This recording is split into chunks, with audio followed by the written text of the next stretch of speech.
If it wasn't for Harley-Davidson, I wouldn't be sat here right now telling this story.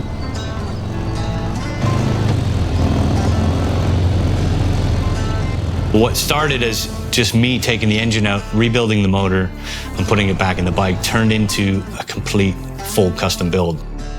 A bike still to this day, you know, it's still one of my favorite bikes I've ever owned. I never intended to become a custom bike builder, but I took that bike and I used to ride that bike everywhere. I used to go to custom motorcycle shows here in Spain, and you park your bike with 1,000 other bikes, and it's kind of like, it's not really safe. It's just sat in a parking lot. So one of my friends who was a custom bike builder in Spain, he's like, just put it in the bike show. You're not trying to win anything, but just if you put it in the bike show, then they look after it for you. So it's kind of like you valet park your bike. So I did that a few times, and I just kept winning these, you know, small custom bike shows in Spain with this bike that I built on a budget in my house. After that, a few of my friends are like, hey, can you modify my Harley? So I do a few modifications to a few friends' bikes, and just kind of slowly snowballed into me having this part-time job becoming more and more of a job. One day I rode it down to this biker bar that was down the street from my house in Marbella. And I met this guy, Pete, and he literally came over to my bike and started telling me how terrible this was and how terrible that was, and this should have been made better. And he started like insulting all my work.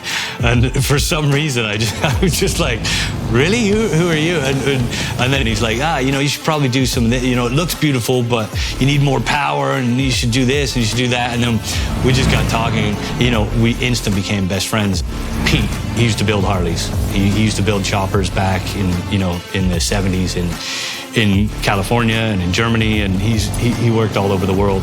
And because of him, I started building motorcycles. You know, it wasn't until then I really started to get involved in motorcycles as a career. If it wasn't for the first Harley I bought, I wouldn't have met all of the friends that I have now today. And thanks to this Harley community is where I met my best friend Pete. My very last memory of Pete when we were together for the last time was me and him doing a road trip, and he was riding his Fat Boy. So for me to be here riding a Fat Boy now just brings back so many memories. And you know, of course, do I wish he was riding with me? I'm gonna start crying in a minute. Of course I do. But every time I see a Fat Boy, I think of Pete. And you know, I've built so many Harleys, but I've never built a Fat Boy. It's really got me thinking that maybe it's time for me to build a Fat Boy.